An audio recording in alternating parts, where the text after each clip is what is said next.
Hi guys, and welcome to Escape Wheel Watch Reviews. My name is Steve, and today we're going to be looking at the Octopus Kraken OCT018. I received this watch for free. No matter how I get a watch in for review, you're going to get my honest opinion every single time. And if by the end of this review you do want to pick one of these up, I'm going to be leaving a link down in the video description. It's not an affiliate link or anything like that. It just takes you to the store that sent me this watch, which is the official Octopus Kraken store on AliExpress. So the price I am currently seeing is $187 US. Go check it out in your location. Might be a little bit different. Wait for a sale because I do participate in the sales. The watch comes in 4 different colorways, which you can see on screen. Today we're looking at the normal black dial version. The watch case, bracelet, and clasp are made of 316L stainless steel. It has a sapphire crystal with anti-reflective coating, a screw-down crown, screw-down caseback, 200 meters of claimed water resistance, and the watch is powered by the Seiko NH35 automatic movement. So if you guys aren't aware, this is an homage to the Seiko Marine Master SJE101 with an eye-watering retail price of about $2,800. I was lucky enough to handle one of these just the other day, and I have to say, it is definitely a nicer watch than this one, but is it $2,600 nicer? No way. I say we get into the full review, but before we do a quick wrist check today. Wearing, again, my Girard-Perregaux vintage watch from the 1950s. Absolutely loving this thing still. All right, let's get into the dimensions. We've got a bezel diameter of 39.5 millimeters, case thickness of 12.6 millimeters, got a standard 20 millimeter lug width, got a lug tip to lug tip of 47.6 millimeters, and link to end link is 50.6 millimeters, and sized up for my 7.5 inch wrist, it weighs 160 grams. So we've got a great set of dimensions in my opinion. I love the size of this watch. I think it wears really nice on my wrist. It's not a small watch by any means, but it's not oversized either. It has a very nice solid feeling thanks to the bracelet, which tapers down to 18 millimeters. Yeah, it's just a very nice heavy duty, kind of heavy feeling watch. I love the way it wears. It's been very comfortable. So I'm going to go outside right now and throw it on my wrist for you. And here we are on my 7.5 inch wrist, and I think the size on this watch is just kind of perfect. You can see the turn down to the lugs there just hugs my wrist beautifully. It is a pretty heavy feeling watch. Obviously the bracelet is pretty wide and very solid, but it doesn't really feel bottom heavy at all. It just feels like a nice solid watch. I love all the polished aspects on the case without being, you know, too polished. I just really like the way that this watch looks. And here we are in some direct sunlight. As you can see there, really nice texture on the dial, and the dial does not look cheap at all. The AR coating on the crystal doing a really good job as well. Yeah, just very happy with the way that this watch looks on wrist. I think it looks really high quality, feels really high quality. Let's go throw it on some straps though. And before we get into the strap show, I wanted to show you guys, you can see right here, there is 2 different spring bar holes. So the lower one is used for like nylon straps, pass-through straps, and the top one is used for normal straps. So pretty cool little attention to detail there. All right, let's get to the straps.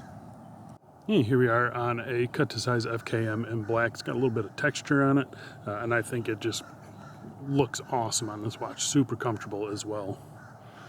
Links for these straps will be down below. Yeah, I just think that looks great. And here's another FKM cut to size. This one is just a smooth one in kind of this mint green color. Yeah, I think it looks good again. Kind of plays with the indices just a little bit since they have a little green hue to them. Yeah, looks awesome. And this thing's going to look good on pretty much anything you throw it on.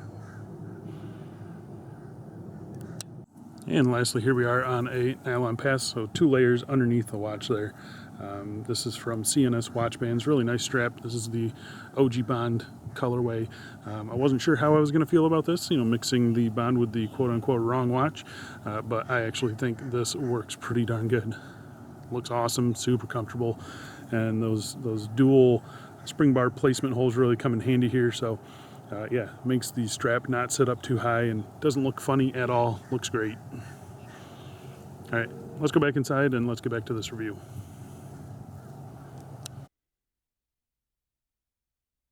So no real surprise, the watch is finished just like the Seiko that it's homaging. So we have a circular brushing on the tops of the lugs there. You can see nice and consistent brushing.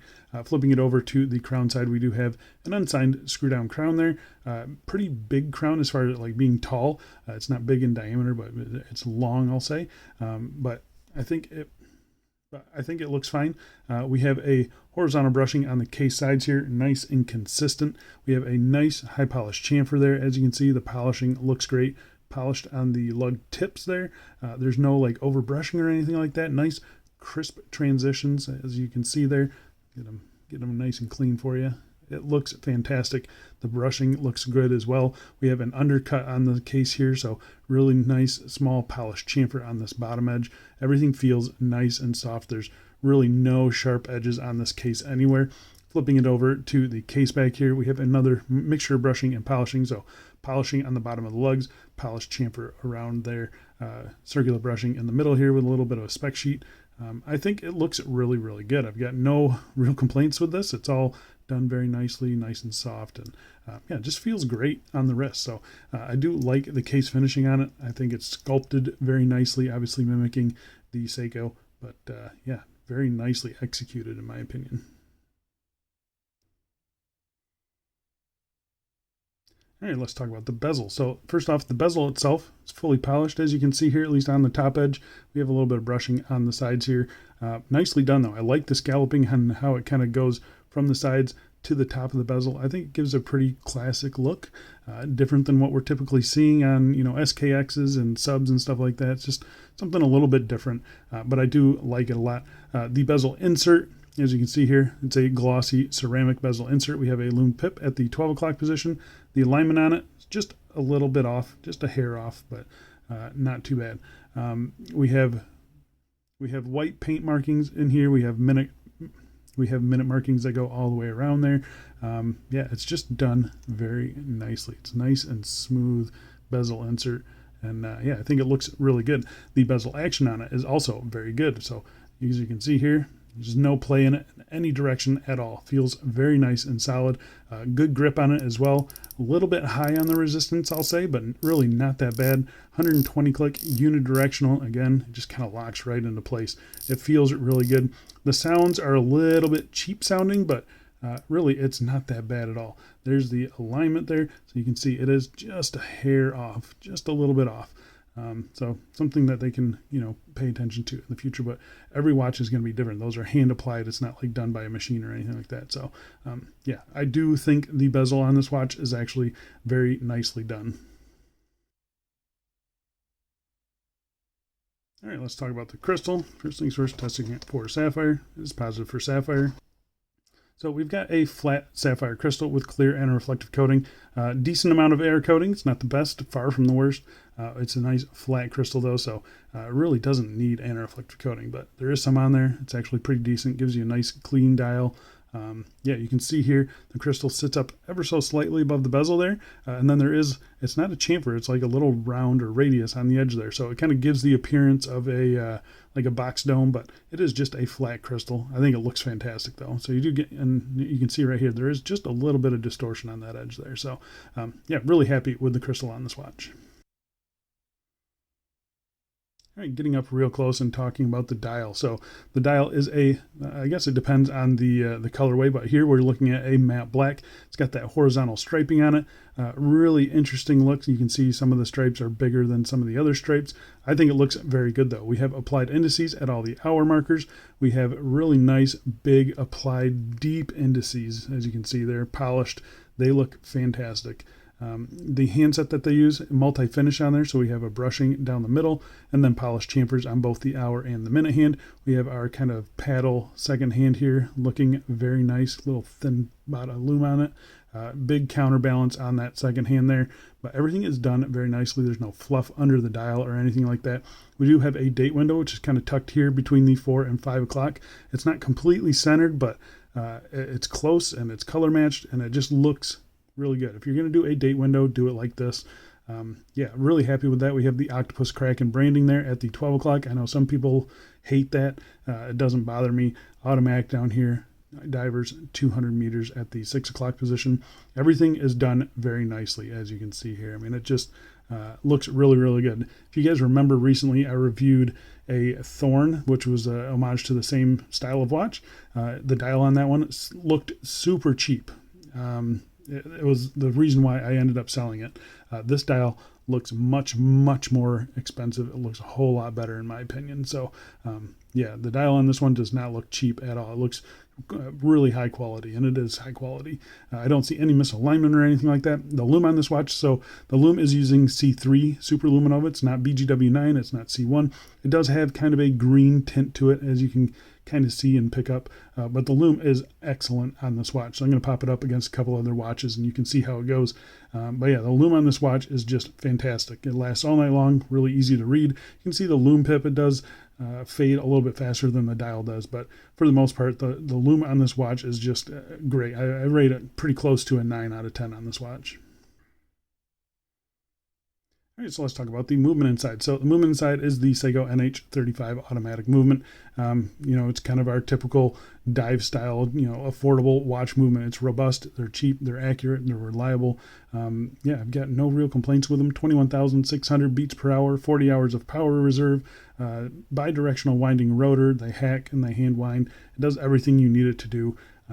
They're just great movements. Got no issues with them. This one is operated by this screw down crown at 3 o'clock, unsigned, sadly. I'd like to see that signed, but you get a decent pop out there, nice smooth screw out action. First position is your hand winding, feels exactly like an NH35. The second position, we're going to jump into time setting here, just make sure I'm not in the danger zone. This feels fine. The alignment on the hands looks good as well. I've got no real complaints there. The crown itself feels nice. You can see the date window here. Roll the crown backwards.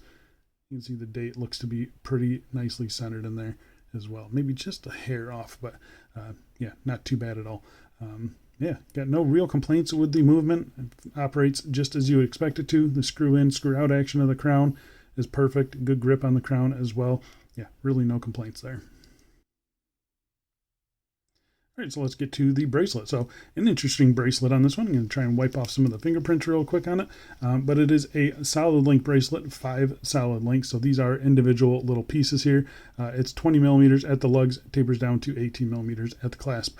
Those are, again, individual little links. We have pin and collar for the bracelet. So a little bit of a sizing problem, I guess. I'm used to it now. So just something that you're going to have to deal with.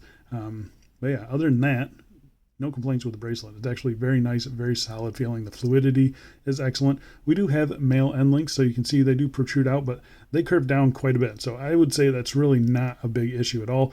The end link fitment looks a little weird, but this is how the Seiko is done as well.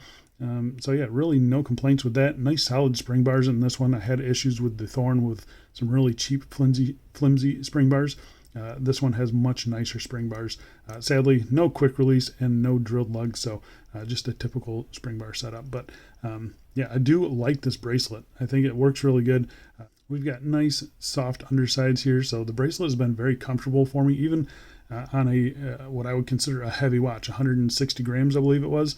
This is on the heavier side of watches that I like to wear, but it wore very comfortable, and it just kind of stayed planted on the wrist. So I have no complaints with the bracelet. It's actually very nice. A little bit of an issue with the pin and collar, but for me personally, it's not a problem. Working our way to the clasp here, we have a milled clasp, Octopus Kraken branding there. Nicely done. Brushed on the top, brushed on the sides with a nice polished chamber. So it matches visually, matches the case very nicely. We have 5 levels of micro adjust. I was able to get a perfect fitment on this watch. Milled inner elements here, as you can see, nice and tight. So the clasp does open and close pretty much perfect every single time. I've got no issues with that. Feels nice and solid. It's a pretty beefy clasp, so it balances the watch head out nicely, in my opinion.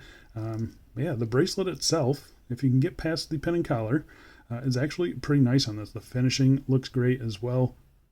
Yeah, just a little bit something unique, they're copying another watch, but it's unique in the watch world. So it's kind of nice to see, and nice to see that they actually executed it very nicely. And it's been a really good bracelet, and I've actually kept it on this bracelet for the most part. So really happy with the bracelet on the watch. All right, there you go, guys. So if you guys are in the market to save $2,600, and I'm just joking, but if you guys are in the market for a watch that is like this, a dive watch that's under $200 on a bracelet, it's going to be hard to beat something like this. I mean, I know there's some other really good watches out there. Don't get me wrong. There's some really nice watches out there. But yeah, this one just, I don't know, it does something different to me. I really have been enjoying this watch. I think it's a fantastic buy at 180, and if you get it on a sale for, you know, close to 150, yeah, I think you did it really, really good, and you're going to really enjoy this watch. So I think that's it for me. Thanks a lot for watching, guys, and I will see you in the next one. Bye.